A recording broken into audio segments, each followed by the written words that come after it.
নির্বাচন পদ্ধতি, বিচার ব্যবস্থা, অর্থনীতি, গণমাধ্যম এবং স্থানীয় সরকার ব্যবস্থার সংস্কারকে প্রধান লক্ষ্য হিসেবে নিয়েছে বাংলাদেশের অন্তর্বর্তীকালীন সরকার। ভারতের নয়াদিল্লিতে আয়োজিত তৃতীয় ভয়েস অব গ্লোবাল সামিটে এই কথা জানিয়েছেন প্রধান উপদেষ্টা ডক্টর মোহাম্মদ ইউনূস। দেশটির প্রধানমন্ত্রী নরেন্দ্র মোদীর সঞ্চালনায় সামিটের উদ্বোধনী সেশনে ভার্চুয়াল প্ল্যাটফর্মে যুক্ত হন প্রধান উপদেষ্টা।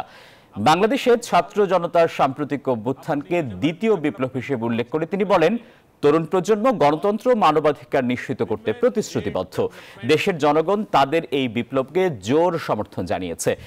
বাংলাদেশের জনগোষ্ঠীর 2/3 তরুণ, একথা উল্লেখ করে প্রধান উপদেষ্টা আরও বলেন, তরুণরা যে কোনো অসম্ভবকে সম্ভব করে তুলতে পারে। তিনি বলেন, দেশের শিক্ষা ব্যবস্থাকে এমনভাবে গড়ে তোলা হবে যেন তরুণরা শুধু চাকরির পেছনে ছোটে নিজেদের উদ্ভাবনী শক্তি নষ্ট না করে।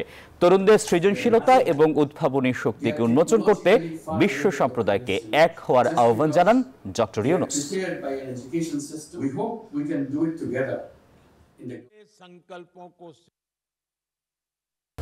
Our young generation have impressed upon the people of their aspirations for revolutionary change, restoration of all institutions of the state to ensure democracy and human rights through a meaningful reform.